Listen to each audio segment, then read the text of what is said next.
In an upcoming production of Joan of Arc at Shakespeare's Globe Theatre, the French Catholic heroine will be portrayed as a non-binary character who refers to herself using they-them pronouns.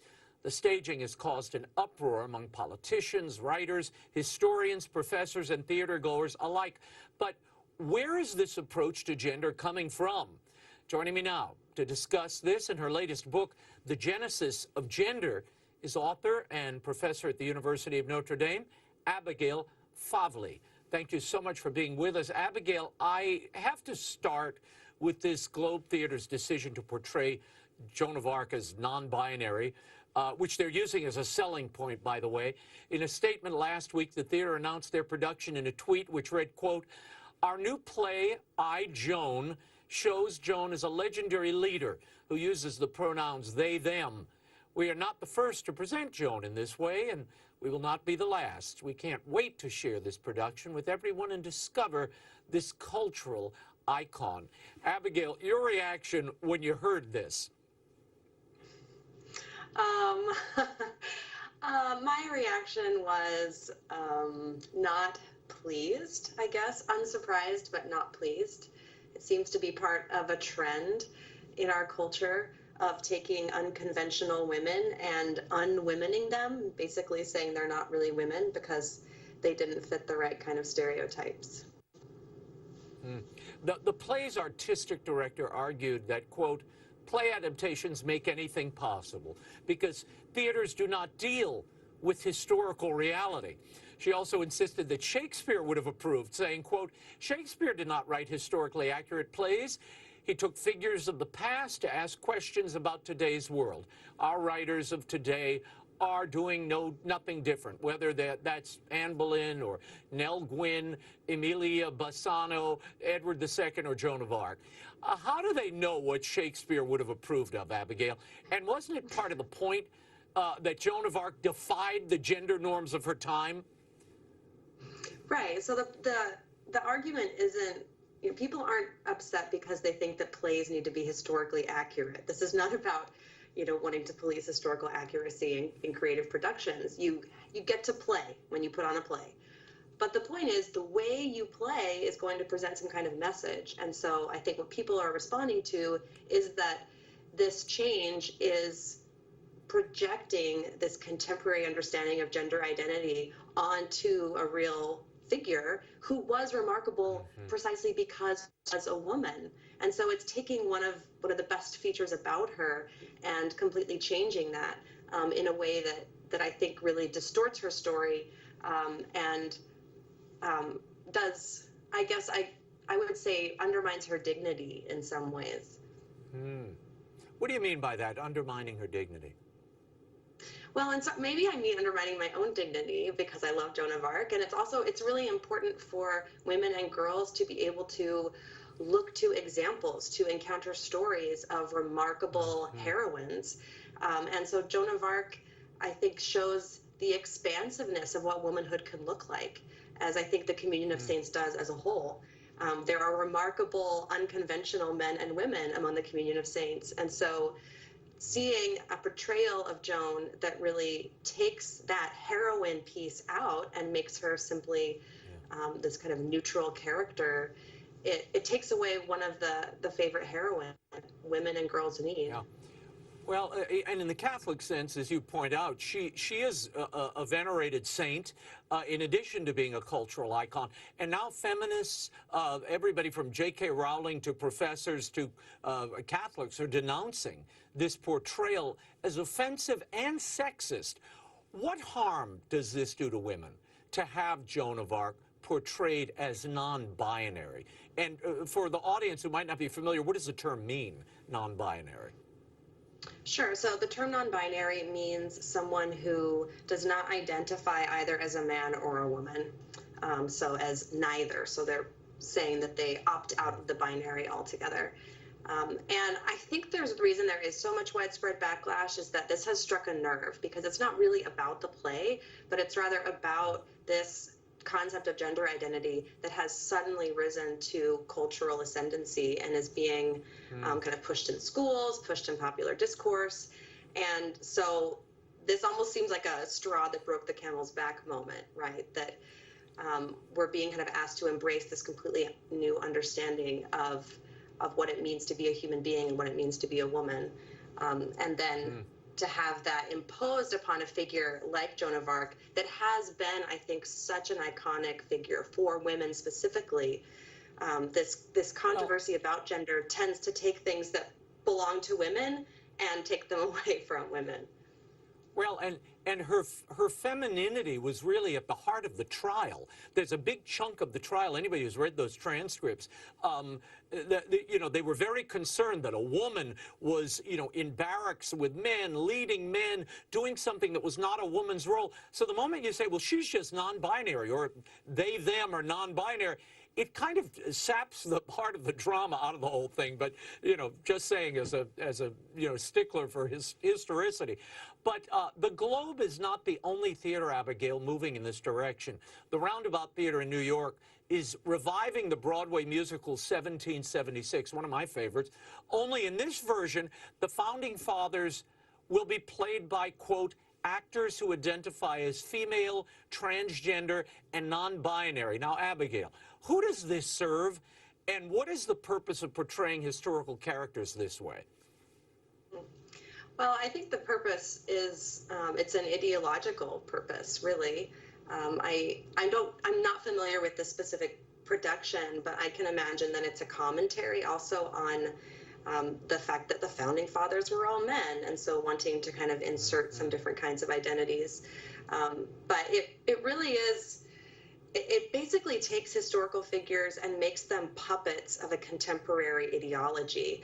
And there's something there's something silencing about that, right? Because it takes voices from the past that should be able to speak a kind of wisdom to us, and then it silences them and it just projects our own understanding. I think there's something, I think Chesterton talked about the tyranny of the present. That's what this feels like. It feels like there's this tyranny of the present, where there should be something that opens things up rather than simply puppeting whatever the latest fad happens to be.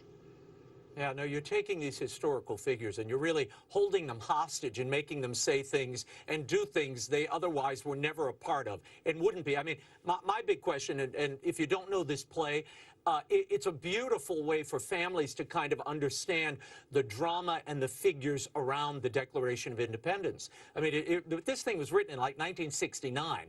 It's an old play, old musical. They did a movie version of it as well. But I don't know who's going to play Abigail Adams in here. I guess a guy. I don't know. I want to move on to another story. There has been major backlash over the past couple of weeks when news of a Boston Children's Hospital gender clinic for kids took over social media, prompting outrage over the hospital's, quote, and it reads like this, first of its kind program to facilitate sex changes for children in the form of hormone treatments and irreversible surgeries. Now, according to the hospital's website, they offer a full suite of treatment options, including double mastectomies for children as young as 15, sterilizing genital surgeries for teens. This is the director of this Boston Children's Hospital gender clinic. A child will often know that they are transgender from the moment that they have any ability to express themselves, and parents will often tell us this. We have parents who tell us that their kids, they knew from the minute they were born practically, and actions like refusing to get a haircut or standing to urinate, trying to stand to urinate, refusing to stand to urinate, trying on siblings' clothing, playing with the, quote, opposite gender toys. So what we're seeing from them is that they always sort of knew something was maybe off and didn't have the understanding to know that they might be trans or have a different gender identity than the one they had been assigned. So that is a growing population that we are seeing, and that's being recognized as being trans and able to be treated. So children who play with opposite gender toys and don't want haircuts are trans. Abigail, your thoughts on this and what this approach is doing to social gender norms? Right. I mean, you're picking up on the irony here that this ostensibly progressive approach is actually reinforcing very rigid stereotypes about what it means to be a girl and what it means to be a boy. So now we don't look at the body to proclaim girlness and boyness. Now we look to cultural scripts and behavior and stereotypes, and then it's the adults who are kind of putting kids in a box this way. And it's really kind of horrifying, honestly, how the violence we're doing to children in this way. And this actually reminds me, one point I wanted to touch on with the Joan. If you see the poster of the play, her breasts are bound. She's wearing a chest binder, and that's also something that's often kind of a part of the non-binary identity, especially for a female, is to actually, it's almost like this new sort of foot binding practice, but breast binding, which can cause tissue damage and problems breathing. But this is where this understanding leads, because it asserts this understanding of identity that is at odds with the body, but then it becomes just rooted in stereotypes. We're also seeing, Abigail, changes in language. Last month, the Associated Press style book, which so many broadcasters and writers use as kind of the Bible of terminology, it suggests to avoid terms like biological sex and sex change and replace them with substitutes like sex assigned at birth and gender transition. How important are these language shifts, and what do they mean? These language shifts are incredibly important because this concept of identity is not rooted in material reality. It's fundamentally linguistic, and so this is how the illusion remains intact, right? Because we're basically, by the language we're using, we're kind of telling ourselves this story and then learning to believe in it. So the language is really important, and it's so philosophically loaded. The phrase sex assigned at birth, that word assigned, that takes something, a reality that is objective and stable, easily recognizable, and it turns it into something that's imposed by culture rather than something that is actually read and understood. That imports this whole philosophical understanding of meaning, of truth and reality that's fundamentally based in postmodern anti-realism. So these language changes really matter. Yeah, I want to get into your book, The Genesis of Gender, a Christian Theory. You begin with competing creation narratives, origin stories meant to explain the nature and telos of humanity, of man and woman. Now, this duality is present throughout the remainder of the book, including your own story that you've interwoven throughout. How did you come to focus on this topic of gender, Abigail? Well, I think I've always been interested in it from a young age. And I think that might be because as a girl, I didn't always fit the stereotypes of how girls were supposed to be or what they were supposed to like. I was pretty sporty, pretty competitive. And I often found myself in places where I was playing more with boys than with girls. And then I went to college, and I really embraced feminism. That became my religion, in a sense, for about a decade. And I went on to study gender and theory in graduate school. But then I became a Catholic around the age of 30, and that was quite a worldview shift. But my interest in gender, in the dignity of women, has persisted. And so now in this book, I thought I want to bring my insider knowledge of gender and feminist theory to try and clarify some of what's happening in our culture, which is changing so rapidly and can be so confusing. But I wanted to give people some handholds to be able to navigate it.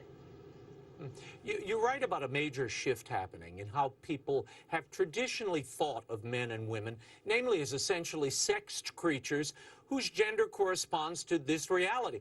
Where did the division of sex and gender emerge? And how does it impact the way we understand human nature, the natural order?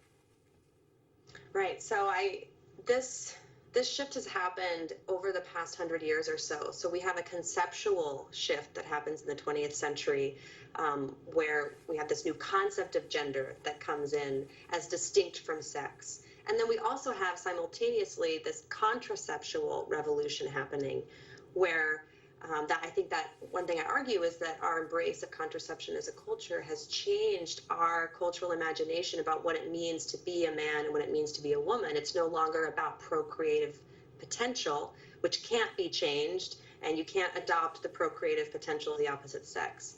But when that is taken out, then manhood and womanhood become much more about external things like appearances or even roles or behavior, and those things can be mimicked. And so then once we no longer began to think about procreative potential, then it almost seemed possible that a man could become a woman and vice versa. And then we have this concept of gender that comes in and really takes hold in feminist theory. And so that distinction between sex and gender then has paved the way for the current concept of gender, which is really an internal sense of self. That's what gender is. It has nothing to do with the body per se, but it has to be imposed upon the body. No, it's a social construct. It's a social construct that society has sort of placed on individuals, which is, you know, again, it's a radical reading of nature and how we understand the sexes, each other, and people at large. How would you define what it means to be a woman, specifically in light of Christian sacramentalism?